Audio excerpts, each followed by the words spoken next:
Les amis, bonjour. Aujourd'hui, dans cette vidéo, je vais vous demander de faire la relation entre un thermos, entre l'étude de l'INSEE sur l'isolation thermique, entre Isaac Newton et, bien sûr, Naruto. Non, je suis con. Non, Naruto n'a rien à voir là-dedans. Rien à voir, c'est autre chose. Quel est le rapport entre l'étude de l'INSEE qui prétend, du moins si on ne lit pas correctement entre les lignes, qu'une isolation, ça ne sert absolument à rien. Et pourquoi je vous dis ça? Parce que ces derniers temps, les vidéos YouTube abondent dans ce sens avec des titres racoleurs, ravageurs, en disant que l'isolation, regardez, l'isolation ne sert à rien. On s'est foutu de vous, braves gens. Bon, ok, d'accord. Ok, on s'est foutu de vous. Isoler, ça sert à rien. Isoler, ça ne sert absolument à rien. D'ailleurs, pourquoi faire une maison? Non, allez, pourquoi faire un toit, finalement? À quoi ça sert? Ou, mieux, pourquoi ne pas vivre directement dans une cabane au Costa Rica? Vous savez que c'est mon rêve d'aller vivre au Costa Rica. Bon, alors oui, isoler, ça sert. En fait, la problématique de ces vidéos, c'est qu'elles ne vont pas au bout des choses. Et la problématique de cette étude, c'est qu'elle-même ne va pas au bout des choses. Donc moi, j'ai relevé plusieurs problèmes sur cette étude. Un problème, deux problèmes, trois problèmes, ou enfin quatre problèmes, très exactement. Non, cinq. Bon, allez, peu importe. Le problème de cette étude, c'est qu'elle ne va pas au fond des choses. Primo, cette étude met en rapport le gain financier d'une isolation thermique, donc le gain financier d'une isolation thermique, autrement dit, ce n'est valable qu'aujourd'hui, au coût du mégawatt, au coût de l'électricité ou au coût du gaz d'aujourd'hui, dans une configuration dont on sait qu'elle peut très bien changer demain, déjà d'une part, en fonction de la géopolitique. On a vu le cas notamment avec l'attentat sur le gazoduc, qui a mis une claque aux énergies en Europe. Donc je pense que déjà, faire un rapport et faire un dossier, une étude de travail qu'on va remettre à l'INSEE sur la notion de gain qu'on va réaliser en fonction de l'isolation, ça n'est pas une question d'écologie, c'est une question d'économie. C'est-à-dire qu'on ne met pas en rapport le gain qu'on va réaliser en fonction de l'économie d'énergie au niveau national ou au niveau européen pour aller dans le sens du bien-être de nos congénères et des animaux qui nous entourent, et des plantes aussi. Non, on le fait par rapport à un gain financier. Donc ça, c'est déjà, pour moi, un problème. Deuxio, ça se dit Deuxio, ouais. Le problème, c'est qu'on fait un rapport dans cette étude de l'INSEE. Il faut savoir aller lire entre les lignes. Je me suis tapé l'étude, c'est indigeste, c'est carrément indigeste. Donc, ce n'est pas une étude qui est faite pour les artisans, pour les gens du bâtiment ou pour les clients finaux. C'est une étude qui est faite pour les statisticiens, point barre. Donc, du coup, dans cette étude, ce qu'on nous dit, c'est qu'on fait un ratio, un rapport, je ne sais pas si ça se dit ratio, un rapport entre l'économie réalisée après l'isolation et les estimations qui avaient été faites avant l'isolation. Ok, d'accord. Alors pourquoi pas faire simplement un ratio entre l'économie d'énergie réalisée après rénovation de monsieur et madame Dupont, nominativement, par rapport à ce qu'ils avaient réellement consommé avant? Parce que c'est bien là le problème, parce que cette étude fait des ratios par rapport à des estimations et non pas par rapport à des consommations réelles.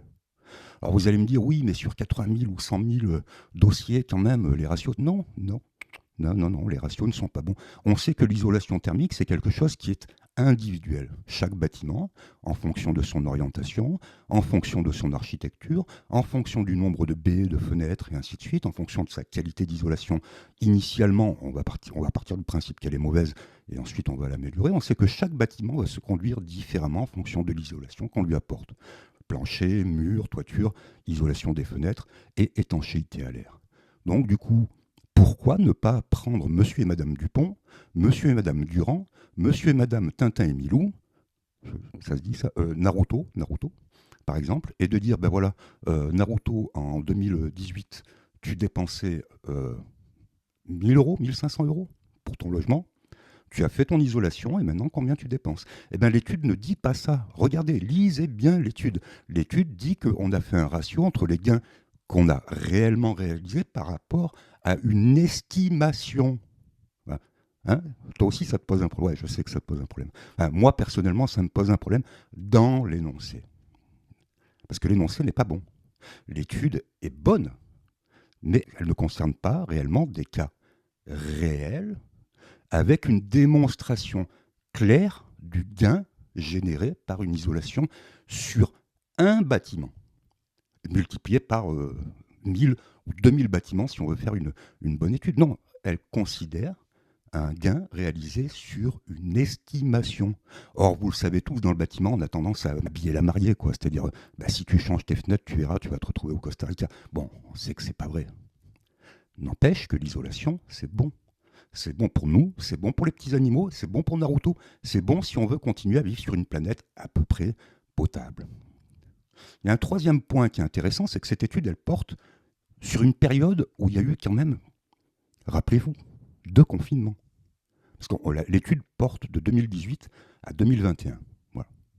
Bon, c'est quand même une période assez trouble. Il ne faut pas oublier non plus que c'est une période sur laquelle on a eu les 3 ou les 4 années les plus chaudes de l'histoire de France, du monde, de intergalactique.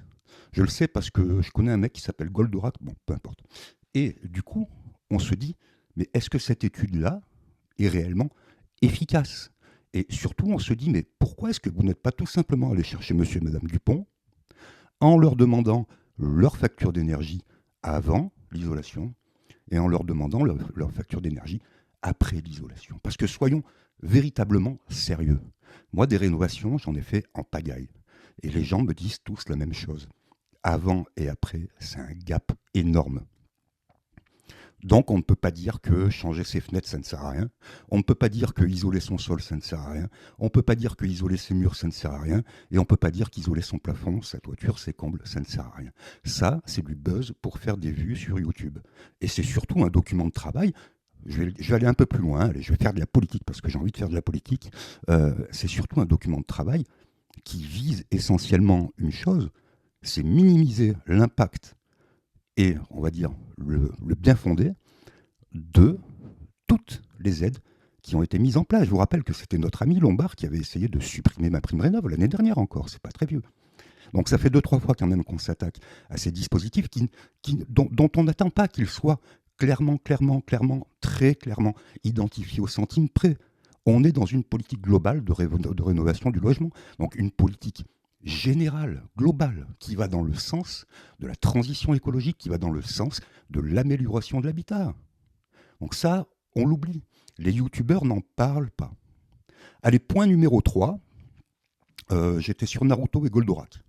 Eh ben oui, non, rien à voir avec Naruto et Goldorak. Donc point numéro 3, c'est du patrimonial. Bon, en général. Aujourd'hui, MaPrimeRénov', elle s'adresse également aux logements qui concernent les locataires. Je suis bien d'accord. Mais il y a bien un propriétaire derrière. Donc c'est du patrimonial. Ça veut dire que quand vous isolez votre maison, vous ne l'isolez pas uniquement dans un but de plaire à Enedis. Hein. D'ailleurs, vous n'allez pas leur plaire. Hein, mais vous l'isolez dans le but d'améliorer votre patrimoine. Une maison bien isolée se vend bien mieux qu'une maison mal isolée. Alors quand j'entends ces youtubeurs dire que oui, mais vous vous rendez compte, ouais, mais tu te rends compte, si je mets 14 000 euros, il va me falloir 140 ans pour le rentabiliser. Ouais, mais je veux dire, c'est pas une entreprise, c'est une maison. Alors, j'adore ce truc. Alors, le grand truc des youtubeurs, c'est ça, c'est... Mais vous vous rendez compte avec l'étude de l'INSEE? Bon, il faut le faire avec un accent... avec un accent belge. Mais vous vous rendez compte, avec l'étude de l'INSEE, si je mets 14 000 euros d'investissement dans mon isolation, il va me falloir 140 ans pour le rentabiliser. Ouais, mais Coco, en fait, le truc, c'est que ta maison, c'est pas une entreprise, quoi. Une maison, c'est pas censé être rentabilisé. Ta maison, c'est ton toit sur la tête. Alors, si tu as envie de faire des câlins avec ta petite copine le soir avec un complet en laine, histoire de bien puer le fennec au bout de 10 minutes, c'est ton problème, gros. Mais là, on parle d'une maison. Et une maison, je le dis toujours dans mes interventions, c'est de la sécurité, c'est un toit sur la tête, c'est de la sécurité contre les vents, contre la pluie, contre la neige. Mais c'est aussi du confort, mec. Si t'as pas envie de confort, tu t'achètes une cabane, tu vas dans le désert. Non, bon, c'est pas le moment en ce moment. Voilà. Donc il n'y a pas d'histoire de rentabilisation. Il y a une histoire de transition écologique, il y a une histoire d'améliorer l'habitat de manière à améliorer le confort, le niveau de vie, parce qu'il y a un problème social aussi. C'est-à-dire que si demain tu dépenses énormément d'argent dans ton isolation, tu penses bien que ça va influer sur ton niveau de vie, surtout sur les bas salaires. Et puis, il y a un problème clairement d'environnement. Je veux dire, on va dans le sens de l'amélioration de l'habitat parce qu'on n'est plus des gorées, quoi.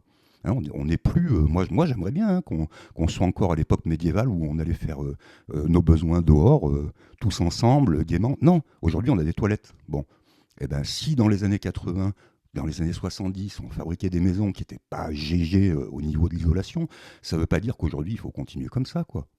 Voilà. Donc, mais quel rapport avec Isaac Newton? Quel rapport avec Naruto, en fait?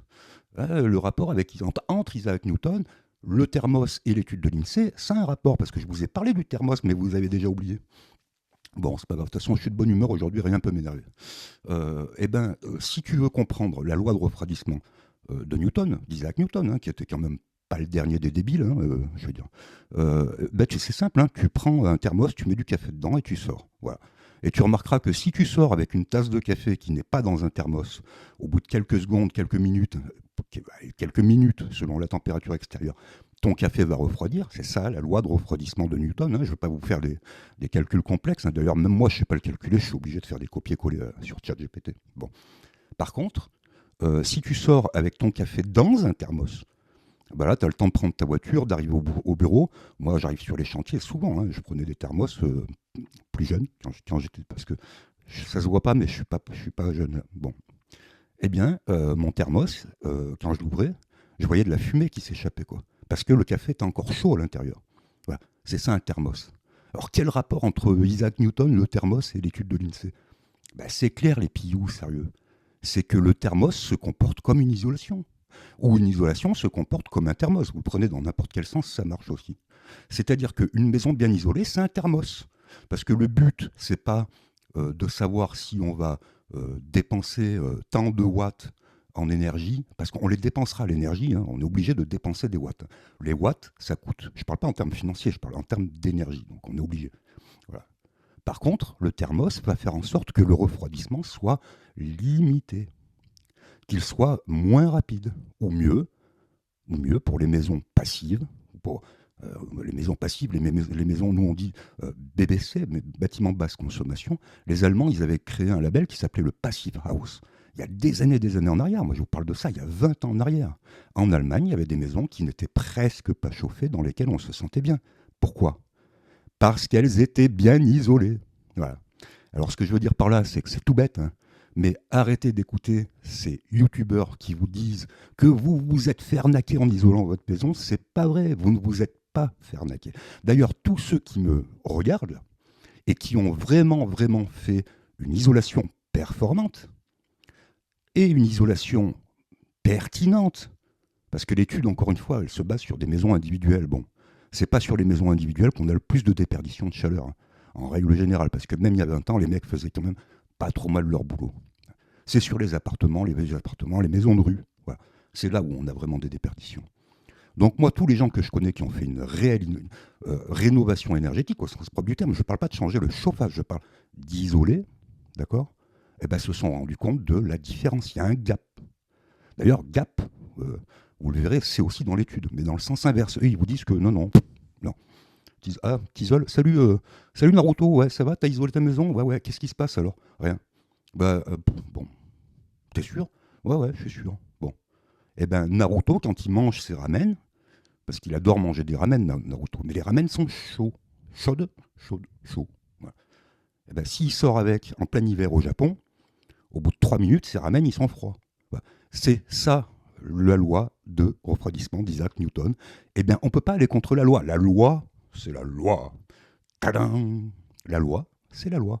Et là, ce sont les lois de la thermodynamique, les gars. On ne peut pas aller contre les lois de la thermodynamique. C'est pas possible. L'isolation, c'est pas de la physique quantique. L'isolation, c'est de la thermodynamique. Voilà. Si vous avez compris ça, vous avez compris que isoler son logement, c'est bénéfique dans tous les cas de figure. C'est valable pour le chaud, c'est valable pour le froid, c'est valable pour le bruit. Voilà. Okay, parce que c'est aussi une isolation indirectement qui est acoustique et phonique. On l'oublie, ça, mais c'est important. Alors, n'écoutez pas ce qu'on vous dit, restez sérieux. N'oubliez pas que si vous partez du principe que ça ne sert à rien d'isoler, à ce moment-là, même votre toiture, elle ne sert à rien. Ou mieux, hein, vous avez qu'à marcher pieds nus en Islande, et vous remarquerez, comme j'ai vu ça, il y a un petit rouquin là, avec avec un débardeur là, qui fait de la bitologie quantique, qui nous explique que c'est pas la peine d'isoler les sols. Voilà. Bon, c'est pas la peine, c'est pas la peine. Ben, à ce moment-là, tu vas marcher nu dehors, hein, mon gars. Voilà. Donc l'INSEE, super. L'étude de l'INSEE, pas, pas joy, hein, pas chouette. Surtout, l'étude est bonne, mais il faut savoir lire entre les lignes. Comprenez bien que isoler, c'est très important. Et comprenez bien que le gap de différence qui vous est dit sur l'INSEE entre le réel de la consommation n'est pas comparé par rapport au réel de la consommation antécédente. Il est comparé par rapport aux études estimatives de consommation. Donc c'est une étude, d'ailleurs, ils le disent dans les premiers paragraphes, une étude empirique. Empirique. Vous savez ce que je dis, hein, supposer, c'est le plus court moyen de se... Bon, ok. Voilà. Donc n'oublions pas qu'isoler, c'est faire des économies. Isoler, c'est aller dans le sens de la transition écologique. Isoler, c'est bon pour la planète. Isoler, c'est bon pour vos petits petons. Et ça vous évitera de faire câlinou avec mes mères le soir en doudoune et de puer le fennec par la même occasion. Je vous embrasse. Si vous voyez cette vidéo, c'est que je suis suivi par les gens de l'INSEE. Je le sais. Alors voilà, donc vous vous abonnez, hein, histoire de me soutenir. Vous mettez un like, vous la partagez. Tchou!